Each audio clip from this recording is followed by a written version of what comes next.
Start in just a couple of weeks. Landon Miller's in the park with some answers.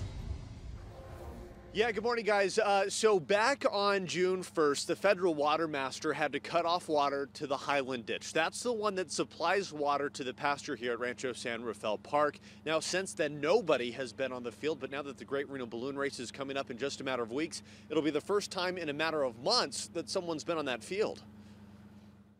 The event has always been held here.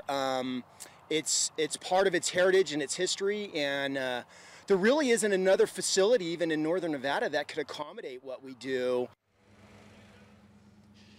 The balloon race going to be in its 33rd year, and each year, you know, they've always launched from Rancho San Rafael Park. Now, but going into next month's event, Copeland says they're taking a lot of precautions to make sure the field stays healthy. They're actually bringing in water trucks each day and night to help rehabilitate the field during the event, as well as bringing in dozens of volunteers.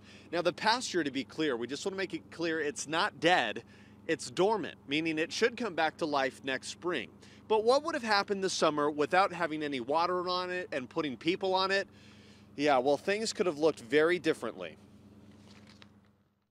I think we would have probably a big dust bowl. We wouldn't have, anything there. All of the root crowns on the grass the pasture grasses would have broken and gone away, and we would have a very difficult road ahead to rehabilitate the pasture in the future.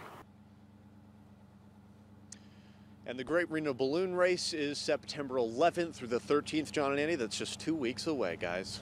All right. Oh, that's going to be great. Now, Landon, question for you. You said the water trucks are coming in ahead of the event. Should we prepare for kind of wet ground when we're there? Yeah, you can always prepare for wet ground when you come out here, just because in past years and every year around this time you get a little bit of dew on the grass, making it a little moist. So that's something that can always be expected. So just bring a blanket and not a towel. You don't need a towel, but a blanket's always good. It's going to be cold. But one thing I found interesting too is that there'll be about 30 to 40,000 people on the field each day for 3 days. Wow. So you do the math, that's anywhere between 100 and 120,000 people. So it's going to be interesting to see what happens afterwards, after the balloon race, and see what's done to that field. Thanks, Lance.